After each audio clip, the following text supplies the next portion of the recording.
So this is the most important video on this channel, and it might actually be the most important video that you watch this year, because this is a video that I wish that I'd watched probably a decade ago, maybe 15 years ago, when I was starting my first companies, because if I had watched that then, I would have been able to ride a wave, much like we're seeing right now. Because right now, you only have to look around and see what is happening in terms of artificial intelligence companies, the way that they're starting, they're scaling, they're going global faster than ever before. You don't have to be a technology company, you don't have to be particularly technical, but whatever industry and whatever vertical you're in, at the end of the day, this does impact you. And on the one hand, we're going to see the winners win faster than ever before.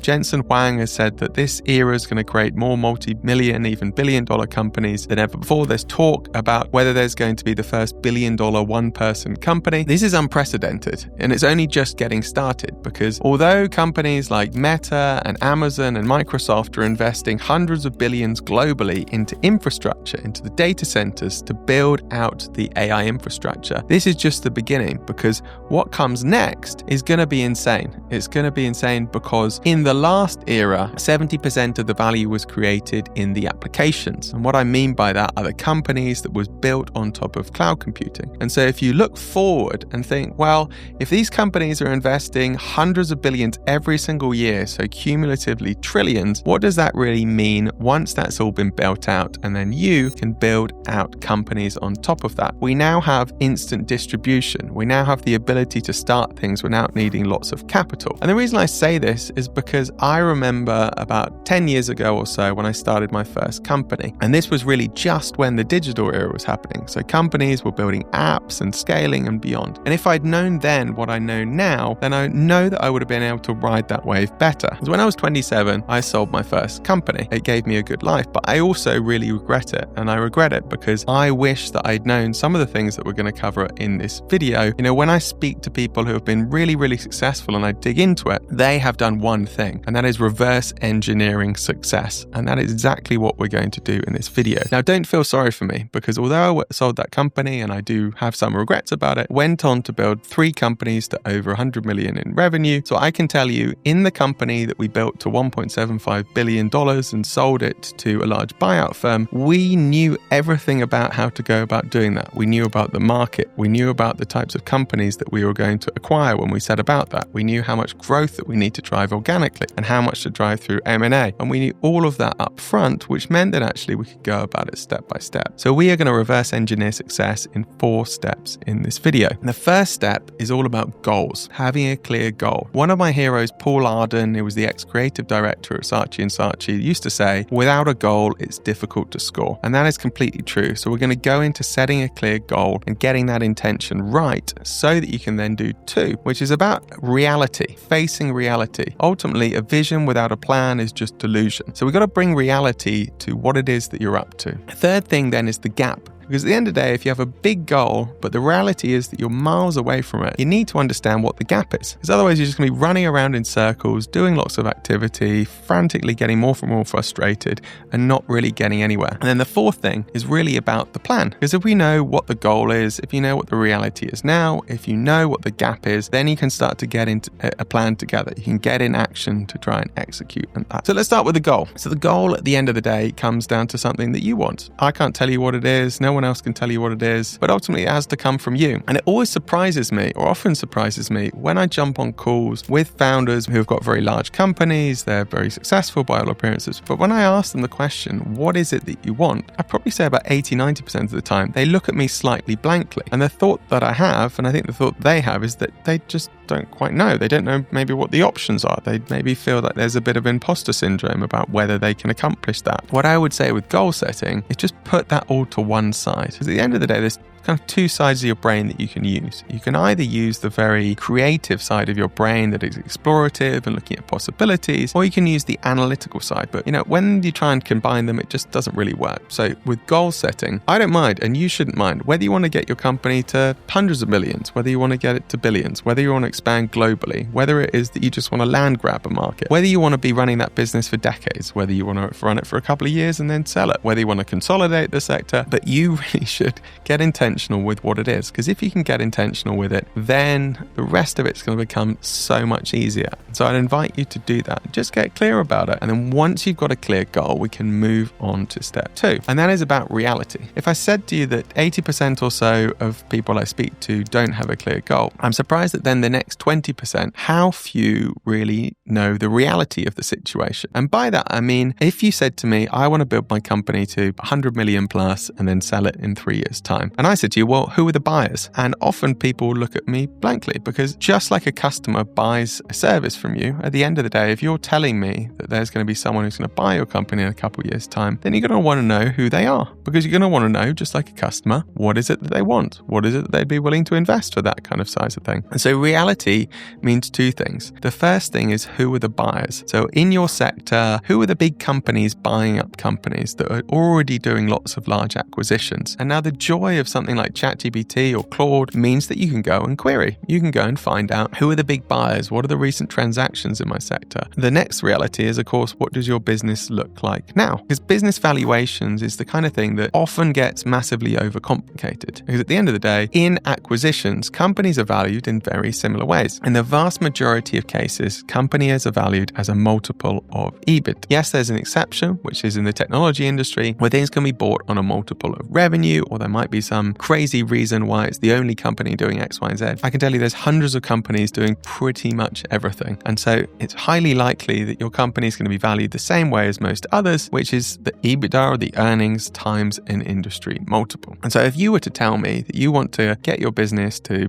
100 million, but actually we find that there are no buyers or no transactions that happen at that level, or if we find out that actually your company right now, in terms of earnings and in terms of that industry multiple, is just way off, then we need to make sure, is that real? Is that realistic? Do we need to extend the timescale? Do we need to manage expectations? But those 2 things, that facing reality, so knowing what buyers and transactions look like, knowing what a, say, $100 million company looks like, then knowing where you are now gives you something that you can then reflect on. And no, it doesn't need to be something to be embarrassed about. It doesn't need to be some kind of judgment. It actually means that you can face reality. And then we can move to step 3, which is ultimately about the gap. Like I said, if you've got this big goal, you want to build this global company, you want it to be worth a certain amount, you think that there's a certain buyer who's the right person to do that deal in a few years' time, and then you know what the valuation that you have now, you can then reverse back and say, well, what's the gap? What is the gap in terms of the underlying earnings of your business? What is the gap in terms of perhaps the revenue of a company? What is the gap in terms of the growth rate that you need to have in that company? And what are the things that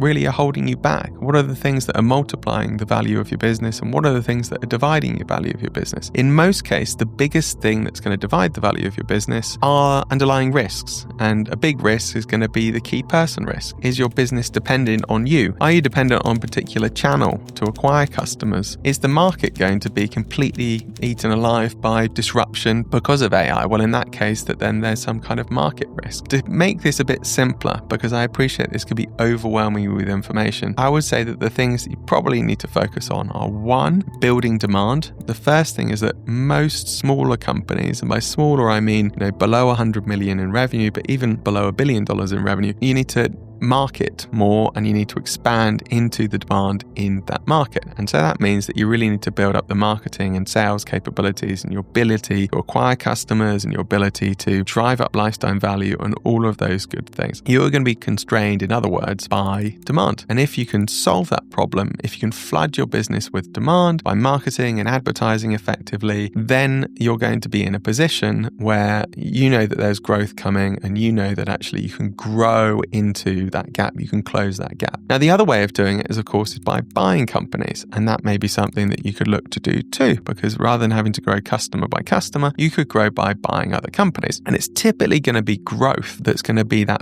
big thing that if you can unlock that both organically and both through acquisition, that's going to make a compound difference. The second thing then is going to be in terms of the operations, which is knowing that actually you could step away, or you and a couple people, you could step away and knowing that there's a management team who can take the business forward. This transition really from entrepreneur run to perhaps executive run is critical. If you can solve 1, getting the growth in place, and 2, knowing that the business can run itself, then it's going to be way more likely that you're actually going to close that gap. And then when you put that together, that allows you to come to point 4, which is about having a plan. Because if you have the goal of, let's say, building the business to past 100 million, if you have the goal of selling it to a particular company, if you have the goal of a particular time frame, if you know that you're constrained because right now the revenue isn't where it needs to be, or the growth isn't where it wants to be, or the product and service mix isn't quite in order to achieve that, then you have to take action. And at the end of the day, that's the only thing that's really going to make the difference. You and I can hope about something, we could pray about something, we could want something to happen, but it's only going to be in action that anything's going to move, that anything's going to change. I like to work in 100-day plans. I think 100 days is the right amount of time where you can really make a difference. 30 days is just too short, it breezes by. Thinking beyond a year, particularly now with the wave of change that's happening, is just too long. So 100-day plans is a great amount of time to really sprint at something. And in that time, what you're going to do is you're going to build up maximum leverage. So you're going to be taking all of the opportunities in the company now, all of the opportunities to grow the company, all of the opportunities to win more customers, all of the opportunities to drive retention. We'll be surprised how much you can accomplish in that. And that also then allows you to have a bit of a war chest. And then you'll find, having done the 100-day plan, you can do another one, you can do another one, you can do another one, and you can really knock down some of the gap that you have between where you are and where you want to be. Now, one more thing. We have touched on exits. I want to go back to something that Scott Galloway often talks about, which is that great companies are bought, not sold. And that is my experience too. There is a whole industry of M&A advisors and investment banks and people like that who will want to tell you that they can help you sell your business and this, that, and the other. In my experience,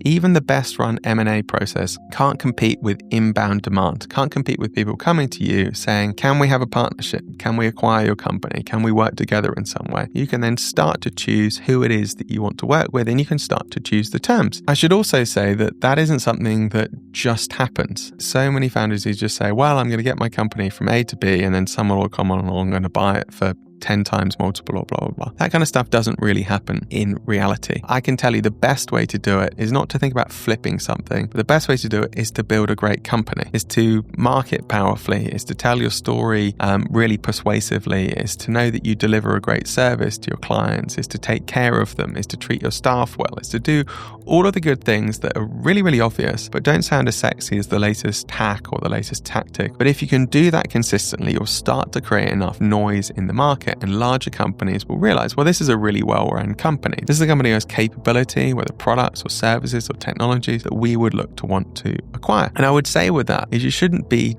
too ashamed about doing that. Now, I meet with some founders who are a bit emotional really about letting go, and they talk very passionately about their business as their baby. I think that's a dangerous place. Personally, from my perspective, businesses are wonderful, but also I don't treat them like children. I treat them like something that actually is there to create some kind of liberation for me or for other people who are the shareholders in that. So don't get too attached to it, because at the end of the day, the joy is in building businesses and doing it many, many times over and over again, and you get better and better, just like I found.